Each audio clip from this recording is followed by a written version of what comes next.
আমরা বিভিন্ন রকম অ্যাওয়ার্ড পাচ্ছি এবং বাংলাদেশের আহ, মাননীয় প্রধান উপদেষ্টা সব দেশে যাচ্ছেন, তিনি রাষ্ট্রীয় খরচে যাচ্ছেন এবং অ্যাওয়ার্ড গ্রহণ করছেন।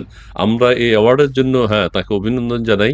বাংলাদেশের জন্য ব্যাপক সম্মান তিনি বয়ে নিয়ে আসছেন এবং আরও পৃথিবীর যেখানেই যে অবস্থায় অ্যাওয়ার্ড সেরেমনি হোক না কেন, বাংলাদেশ থেকে একটা বহর যে নিশ্চয়ই তার সেই অ্যাওয়ার্ড সেরেমনিতে পার্টিসিপেট করবে এবং সেখানে যত খরচই লাগে আমরা বাংলাদেশ সরকার সেটি বহন করবে এবং আমরা তারপরেও সম্মান চাই, সুনাম চাই। এবং লন্ডনের যে সফরটি আমাদের হয়েছে, এই বিষয়ে আপনার যদি কিছু অর্জন কি আপনার আমাদের, সেটা যদি একটু বলতে চাই, জানতে চাই, একটু বলেন প্লিজ।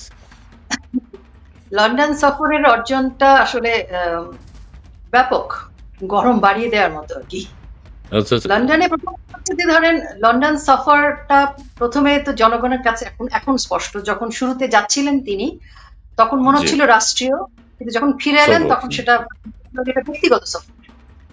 এবং যখন গেলেন আহ, একরকম চাকচিক্যময় একটা গোলক ধাঁধা, একটা সাংঘাতিক রকমের বিরাট কিছু। অবশ্য গত 10 মাসে উনি 11বার বিদেশ গেছেন, এর আগের 10বারও আমরা দেখেছি নানান ফানুস উড়েছে, কিন্তু ফেরত আসার পরে সেখানে আমরা দেখেছি সেই সকল দেশের সাথে সম্পর্ক খারাপ হয়ে গেছে, ওখানে প্রবাসী বাঙালিদের চাকরি চলে গেছে, যে সকল চুক্তি ছিল চুক্তি বাতিল হয়ে গেছে, আমাদের শ্রমিক ভাইরা ফেরত এসেছেন। আলটিমেটলি উনি যেসব দেশে গেছে সেসব দেশে গিয়ে আমরা কিছু পাইনি, বরং তাদের সাথে আমাদের সম্পর্কটা অবনতি হচ্ছে। তার মানে ওই দশ এ- এ- এ- মাসে ওই 10টি বিদেশ সফরে রাষ্ট্রীয় যে খরচ, অর্থাৎ রাষ্ট্রের টাকার মানে দফা রফা করে অশ্বডিম্ব ছাড়া কিছু আসেনি। আর এবার যেটা হয়েছে, এবার উনি প্রথমে সবাইকে বললেন যে উনি বিশাল রাষ্ট্রীয় পুরস্কার পাচ্ছেন, কিন্তু পরবর্তীতে আমরা দেখলাম এখানে মানে বাংলাদেশের একজন প্রধান যাচ্ছেন, সেই প্রধানের যে প্রধানতম রাষ্ট্রীয় প্রোটোকল তাকে স্বাগত জানানো, সেগুলো আসলে আমরা কিছুই দেখলাম না। আমরা আসলে লন্ডন সফরে যেটা পেলাম সেটা হচ্ছে ডাস্টবিন পেলাম। লন্ডন শহরে এত বছরের ইতিহাসে নজিরবিহীন ভাবে ডাস্টবিন পাওয়া গেছে, যেখানে বিদেশিরাও, তারা অবশ্য বাইরে ময়লা আগে ফেলতেন না, কিন্তু ডাস্টবিন পেয়ে সেই ডাস্টবিনে প্রচুর ময়লা ফেলেছেন ওনারা। এবং লন্ডনে বাঙালি, প্রবাসী বাঙালি, পাসপোর্টধারী বাঙালি, বিদেশিরাও প্রচন্ড ভাবে terrorist Yunus, step down Yunus, এরকম নানাবিধ ডাস্টবিন ইউনুস, এরকম নানাবিধ স্লোগানে লন্ডনের রাস্তা মুখরিত ছিল। এবং বিদেশিরাও দেখলাম ভাঙা ভাঙা বাংলায় সেই সকল স্লোগান উচ্চারণ করছে। তো আচ্ছা আচ্ছা প্রাথমিকভাবে আচ্ছা। একটা প্রাপ্তি। জি উনি জি। বলেছিলেন যে কি বলে ওখানকার স্টারমারের সাথে দেখা হবে, ওনাদের সাথে দেখা করার আগেই স্টারমার চলে গেছেন বিদেশে, কিন্তু উনি বিদেশে যায়নি, উনি তো ওখানেই ছিলেন। তো এই সমস্ত ফাঁক ফোকর গোমর বের হয়ে গেছে। হুম, শফিক সাহেব অর্থাৎ প্রেস সচিব, যিনি কথা বেশি বলেন, এবারও কথা বেশি বলেছেন এবং কথা বেশি বলে সেই গোলক ধাঁধে নিজে পড়েছেন।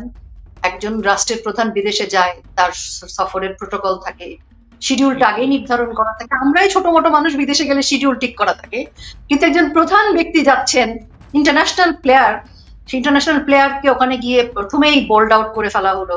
কোনো রকম প্রোটোকল নাই, কোনো রকম অ্যাপয়েন্টমেন্ট নাই।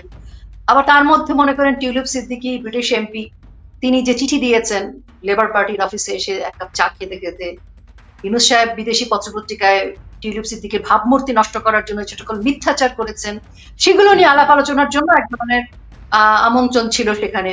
কাজেই জি সবকিছু জি। মিলিয়ে প্রথম ধাপে একটু না নাস্তানুবুদ। তারপরে, তারপরে তো অনেক বাংলাদেশকে উনি খুবই অসম্মান করিয়েছেন, বাংলাদেশের ভাবমূর্তি নষ্ট হয়েছে। আমরাও বিদেশে গেলে বাংলাদেশের ভাবমূর্তি উজ্জ্বল করার চেষ্টা করি, উনি একজন জি দেশের জি। প্রধান হয়ে বাংলাদেশের ভাবমূর্তিকে নষ্ট করেছেন। জি আপা, জি আপনি বলুন। এখন নির্বাচনের কথা অনেকেই বলছে, নির্বাচনের ব্যাপারে একটা সম্মতি আমরা দেখতে পাচ্ছি যে হোটেল, কি অর্চার্ড কি হোটেল যেন বিখ্যাত হয়ে গেছে লন্ডন বৈঠকে, যে হোটেলটির নাম বেশ আলোচিত হয়েছে। লন্ডন বৈঠকে একটা সিদ্ধান্ত হয়েছে, বিএনপি যার পদত্যাগ চেয়েছিল ফজলুর রহমান সাহেব, আমাদের জাতীয় নিরাপত্তা উপদেষ্টা, তার নেতৃত্বেই, তার পদত্যাগ চেয়েছে, তার নেতৃত্বেই একদম আলোচনাটা হয়েছে। সেই আলোচনার বিষয়ে আপনার কোনো মন্তব্য যদি থাকে একটু বলুন প্লিজ।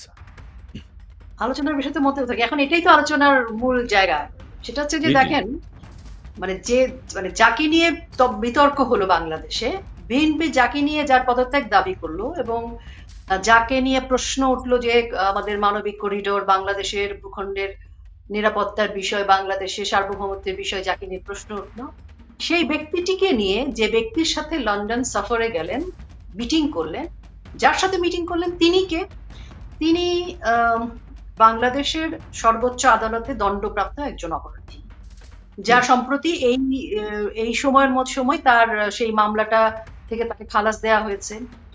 আমরা জানি যে 63 জেলায় 500 স্থানে বোমা হামলার পৃষ্ঠপোষক, জঙ্গিদের পৃষ্ঠপোষকতা, 10 ট্রাক অস্ত্র মামলার পৃষ্ঠপোষক এবং 21শে আগস্ট গ্রেনেড হামলার যিনি প্রধানতম পৃষ্ঠপোষক, যার অপরাধ সর্বোচ্চ আদালতে প্রমাণিত হয়েছে, শাস্তি হয়েছে, যিনি মুচলেখা দিয়ে বিদেশে চলে গেছেন, তার সাথে তিনি সফর করতে লন্ডনে গেছেন।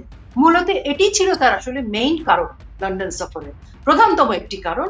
দ্বিতীয় কারণ ছিল যেটি আমার অগ্রজ শ্রদ্ধেয় মুক্তিযোদ্ধা উনি বললেন, যে কিয়ার স্টারমারের সাথে দেখা করা, হাতে পায়ে ধরে কিছু ম্যানেজ করা। স্টারমারের সাথে দেখা করাটা একটা গুরুত্বপূর্ণ বিষয়। এই বিষয়টি ঠিক না করে কিভাবে তিনি ইংল্যান্ডে গেলেন, এটাও অনেকের প্রশ্ন। জি, নরেন্দ্র মোদীর সাথে বৈঠকের মতো উনি চেষ্টা করেছেন অনেক রকম, নিশ্চয়ই চেষ্টা করে কোনো ফলাফল পাননি, কিন্তু উনি মনে মনে আশা করে গেছেন জনগণকে। উনি ভেবেছেন উনি ইন্টারন্যাশনাল প্লেয়ার, কাজে এটা ওনার জন্য ওয়ান টুর ব্যাপার।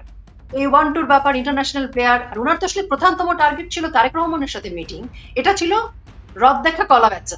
এটাও যদি হয়ে যায় তাহলে উনি একটা ম্যানেজ করে আসবেন। তো সেই কারণে ওনার যিনি অনেক বেশি কথা বলা, ওনার টফিক সাহেব প্রেস সচিব, উনি আগ বাড়িয়ে বলে দিয়েছেন ইন্টারন্যাশনাল প্লেয়ারের জন্য এই সমস্ত অ্যাপয়েন্টমেন্ট কোনো ব্যাপারই না। তো এবং তারপরে যখন উনি অ্যাপয়েন্টমেন্ট পেলেন না, উনি একটা সুন্দর কথা বলে আমাদের সবাইকে রামসাম যদুমধু বোঝানোর চেষ্টা করলেন যে ভদ্রলোক কানাডা চলে গেছেন। স্বাভাবিক, কানাডা গেলে কিভাবে অ্যাপয়েন্টমেন্ট দিবে, কিন্তু দুর্ভাগ্য দেখা গেল যে উনি আসলে লন্ডনে আছে, ওনাকে অ্যাপয়েন্টমেন্ট দেয়নি। তো বরাবরের মতো এবং ইউনূস সাহেবের মিথ্যা কথা বাঙালি ধরে ফেলেছে। উনি এরকম অনেক মিথ্যা, উনি প্যাথোলজিক্যাল লায়ার, সাইকোপ্যাথ এবং প্যাথোলজিক্যাল লায়ার। প্রচুর মিথ্যা কথা বলেন, প্রচুর বিকৃত রুচির মানুষ। কারণ যখন কেউ ক্ষমতায় এসেই বলে যে নিশ্চিহ্ন করে দিব, রিসেট বাটনে সব মুছে দিব, তখন বুঝতে হবে যে উনি সাইকোপ্যাথ। তো যাই হোক, যার জন্য সে অ্যাপয়েন্টমেন্ট খেলা প্রোটোকল দেখিয়ে ওনারা গেছেন। ওনাদেরকে তো একজন রাষ্ট্রের প্রধান ব্যক্তি বিদেশে যাচ্ছেন সফরে, ওনাকে তো কেউ সেভাবে বরণও করে নেয়নি। পাশাপাশি বঙ্গবন্ধু কন্যা যখন লন্ডন সফর করেছেন ওনার রাষ্ট্র ক্ষমতার সময়, আমরা তো দেখেছি কি রাজকীয় সংবর্ধনা ওনার জন্য, কিন্তু রাজকীয় সংবর্ধনা দিচ্ছেন। তাহলে ইউনূস সাহেব কেন পাচ্ছেন না ইন্টারন্যাশনাল প্লেয়ার? পাচ্ছেন না এই কারণে, কারণ আমাদের যিনি ইন্টারন্যাশনাল প্লেয়ার, মেটিকুলাসলি পরিকল্পনার জনক যিনি, জঙ্গি জনক যিনি, তিনি তো যে জঙ্গি পালেন, উনি যে জঙ্গিদের নেতা, উনি যে সন্ত্রাসীর নেতা, উনি যে জঙ্গিদেরকে ওনার সময় ছেড়ে দিয়েছেন, যারা পুলিশের উপর হামলা করে, থানা পুড়িয়ে দেয়, সেই সকল জঙ্গি সন্ত্রাসীদেরকে উনি ইন্ডেমনিটি দিয়েছেন। কাজে সারা বিশ্বব্যাপী উনার সম্পর্কে কিন্তু মানুষের এখন প্রশ্ন আছে। উনাকে আর উনি নোবেল পেয়েছেন, সুদের ব্যবসা করেন, এগুলোর চাইতে বড় বিষয় হচ্ছে উনি এখন জঙ্গি মদতদাতা। কাজে জঙ্গি মদতদাতা হিসেবে উনাকে বরণ করার ক্ষেত্রে ইন্টারন্যাশনাল কমিউনিটির কিন্তু কোয়েশ্চেন আছে, উনাকে নিয়ে সকলে দ্বিধাগ্রস্ত। সেই কারণে উনাকে কিন্তু সেভাবে কোনো প্রতিক্রিয়া দেওয়া হয়নি, আর উনি কোনো রাষ্ট্রীয় সফরে যাননি। উনি এটা ওনার ব্যক্তিগত সফর, উনি আমাদেরকে রামসাম যদুমধু বুঝিয়েছেন। তো উনি খলিল সাহেবকে নিয়ে, যে খলিলকে নিয়ে বিএনপির লোকজন পদত্যাগ চেয়েছে, সেই খলিলকে দিয়ে উনি তারেক রহমানের সাথে বৈঠক করলেন। অর্থাৎ উনার আরেকটি মেটিকুলাসলি ফাঁদের মধ্যে তারেক রহমানকে নিয়ে বিএনপিকে সেই ফাঁদের মধ্যে ফেললেন। সেটার প্রধানতম কারণ হচ্ছে উনি নির্বাচন দিতে চায় না। নির্বাচন নিয়ে যেটুকু আওয়াজ বিএনপি করেছে সেটিকে থামানোর জন্য তারেক রহমানের সাথে বৈঠক করে এবং খলিলুর রহমানকে সাথে নিয়ে জবাব দিয়েছেন। তাতে কি হলো, তারেক রহমানকে উনি যে বৈঠক নিয়ে যা রামসাম যদুমধু যা উনি বোঝানোর চেষ্টা করেছেন, প্রধানমন্ত্রী বানাবেন কি অমুক বানাবেন, তার চেয়ে বড় যে বার্তাটা জনগণের কাছে আসছে সেটি হচ্ছে একজন দেশের প্রধান ব্যক্তিগত সফরে লটবহর নিয়ে দেশের টাকা নষ্ট করে তিনি কি করলেন, তিনি একজন সর্বোচ্চ অপরাধীর সাথে বৈঠক করলেন এবং সে বৈঠকে তিনি যে রাজনৈতিক আলাপ আলোচনা করলেন তার মধ্য দিয়ে প্রমাণিত হয় উনি আসলে নির্বাচন দিতে চায় না। নির্বাচন না দেওয়ার জন্য উনার ওই বৈঠকটা করা প্রয়োজন ছিল, কারণ তাদেরকে উনি হাতের মধ্যে নিলেন এবং এর ফলে কি হলো, জনগণের আশা আকাঙ্ক্ষার বিপরীতে দাঁড়িয়ে তারেক রহমান এবং বিএনপি ইউনূস সাহেবের সাথে হাত মিলাল। তখন বাংলাদেশে আসলে কি দাঁড়াচ্ছে, আওয়ামী লীগ এন্টি আওয়ামী লীগ, স্বাধীনতার পক্ষে স্বাধীনতার বিপক্ষের দুটো দল হয়ে গেল।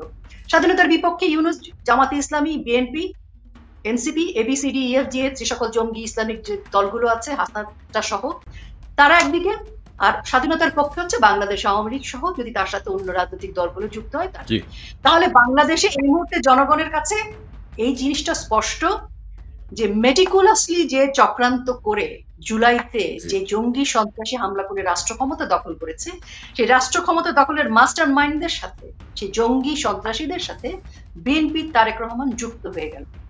জি জি আপু জনগণের আপনাকে এখানে সামনে জি স্পষ্ট। আপনাদের ভিতরে অনেক কথা জমে আছে। আমি কাউকে থামাতে পারছি না। এটা ভালো, ভালো। তো আপনারা নিজেরাই যদি থেমে যান তাহলে আরো ভালো হয়। আরো ভালো হয়। নিজেরা, নিজেরা থেমে যে ঠিক আছে আমি এই পর্যন্ত বললাম। আচ্ছা, আই অ্যাম লিজেন্ড নির্বাচনের কথা ভুলে যান আপনারা। ধন্যবাদ আপনাকে। আমি দর্শকদের কিছু মতামত নিই। তারপর রাজাক সাহেবের কাছে আসছি। ফরহাদ হাবিব আসলে কি জুলাই সনদ ঘোষণা করা হবে? এই ঘোষণা দিয়ে আসলে কি বুঝাতে চাচ্ছে জাতির জানা উচিত? এটা নিয়ে নাটক হচ্ছে। জি, আপনাকে ধন্যবাদ। নাটক-টাটক সবাই বুঝে গেছে এখন। নাটক বুঝে, সিনেমা বুঝে দেশের মানুষ ভালো। খাদিজা জান্নাত পুরা শেখ হাসিনা ছাড়া বাংলাদেশ অসহায়। ডাক্তার ইউনূসের কাছে বাংলাদেশটা আতঙ্কের নাম। শেখ হাসিনা ছাড়া বাংলাদেশ অসহায়। জি, ধন্যবাদ আপনাকে। তারপরে আপনারা লাইভটি একটু শেয়ার করে দেবেন। শামীমুর রহমান ইসমাইল, এটা অন্য নাম। ইসমাইল ভাই অনুষ্ঠান চালিয়ে যান। আচ্ছা, অনেকে রিকোয়েস্ট করছেন যে অনুষ্ঠানটা যাতে লম্বা হয়। একটু আপনারা যদি কথা বলতে রাজি থাকেন আমি রেডি আছি। প্রিন্স জাবের বাংলাদেশ আওয়ামী লীগের জয় আসবে ইনশাল্লাহ। জি, আপনাকে ধন্যবাদ।